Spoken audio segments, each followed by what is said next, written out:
Hello friends, welcome to Anushath world. நான் உங்கள் அனு. இன்றைக்கி நாம் இந்த வீடியோவில் ஒரு சிம்பிளான அல்வா ரெசிபி எப்படி செய்யலான்னு பார்க்கலாம்.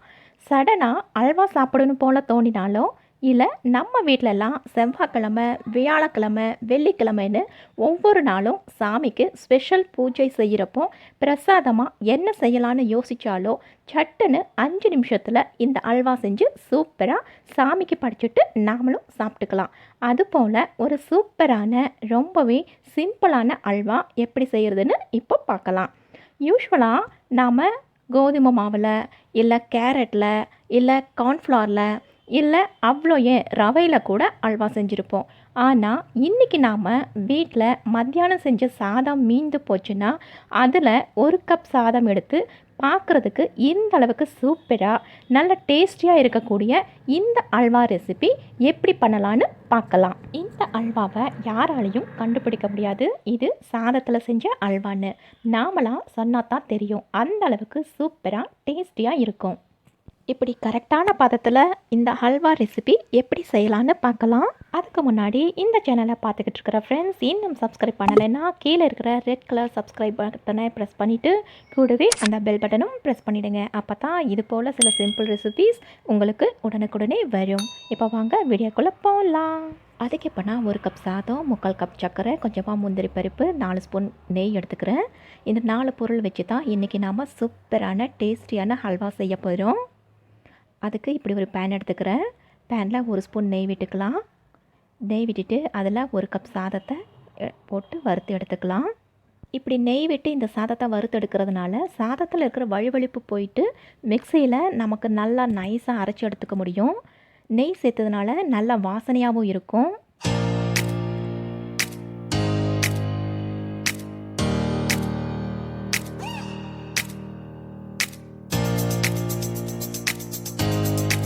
இதை இப்போ ஒரு மிக்ஸி ஜாரில் மாற்றிக்கலாம்.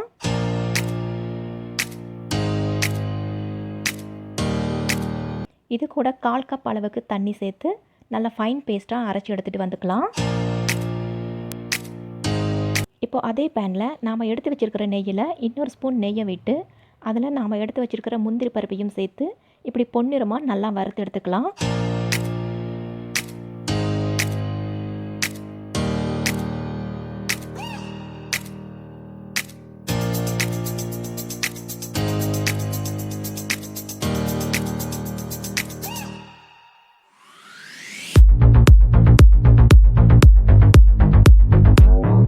நெய் விட்டு வறுத்த சாதத்தை மிக்சியில் போட்டு இப்போ நல்லா ஃபைன் பேஸ்ட்டாக அரைச்சிட்டு வந்தாச்சு. ரொம்ப தண்ணியாகவும் இல்லாமல் ரொம்ப கெட்டியாகவும் இல்லாமல் கன்சிஸ்டன்சியாக இருந்தால் அல்வா சூப்பராக வரும். அதே பேனில் இன்னொரு ஸ்பூன் நெய் விட்டு அது கூட நாம் அரைச்சி எடுத்துக்கிட்ட பேஸ்ட்டை சேர்த்து நல்லா கிளறி விட்டுக்கலாம்.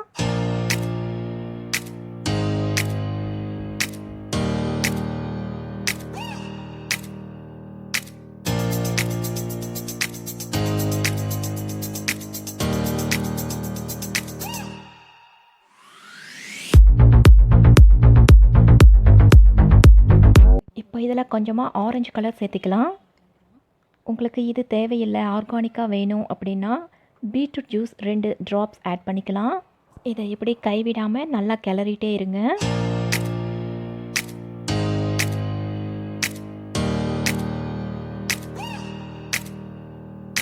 பேன்லலாம் ஒட்டவே ஒட்டாது, நல்லா சுருண்டு வரும். இதில் இப்போ நாம் எடுத்து வச்சுருக்கிற 3/4 கப் சர்க்கரையை சேர்த்துக்கலாம்.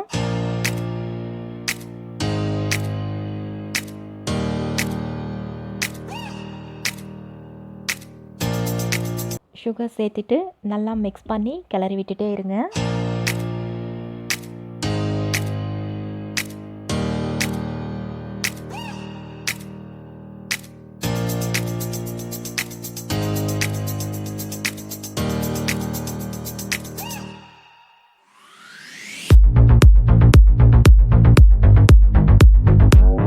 ஒரு 2-3 டைம்ஸ் ஒரு 1/4 ஸ்பூன் அளவுக்கு நெய் விட்டுட்டு இப்படி கண்டினியூஸாக கிளறிட்டே இருந்தால் நெய் நல்லா பிரிஞ்சு அல்வா நல்லா பதத்துக்கு வரும்.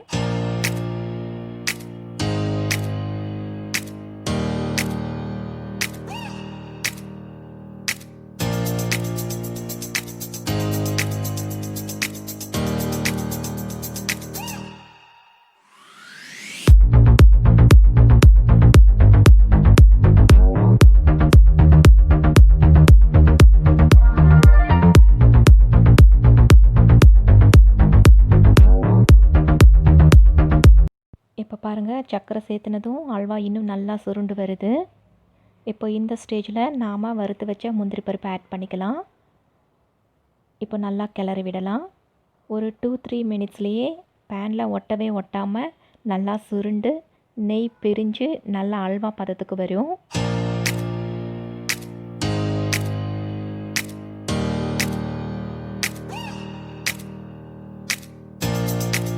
பாருங்கள், இப்போ எவ்வளோ சூப்பராக வந்திருக்கு.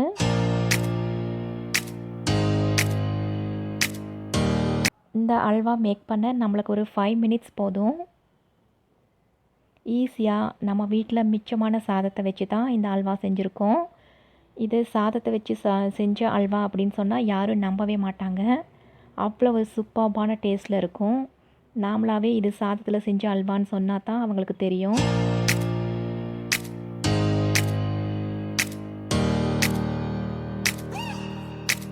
ஆல்மோஸ்ட் இப்போ நம்ம அல்வா ரெடி. இப்படி நல்லா சுருண்டு பேனில் ஒட்டாமல் சூப்பராக வரும்.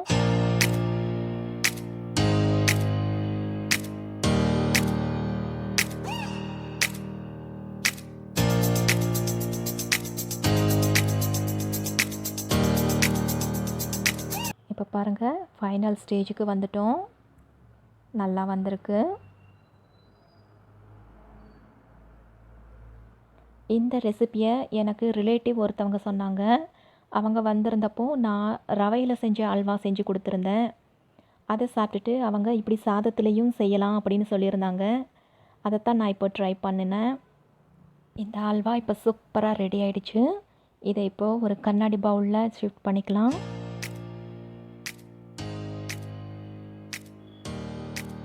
பாருங்கள், எவ்வளோ சூப்பராக, பார்க்கவே செம்மையாக இருக்குது. இதை யாருனாலையும் ஈஸியாக கண்டுபிடிக்கவே முடியாது. அவ்வளோ ஒரு டேஸ்டியாகவும் இருக்கும்.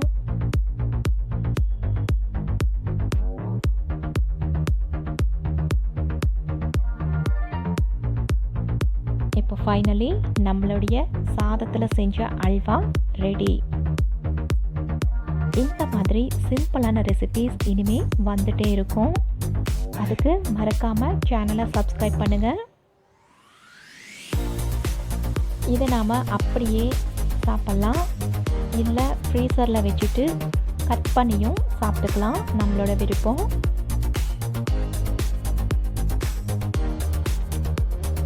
பாருங்கள், எவ்வளோ சூப்பராக வந்திருக்குது.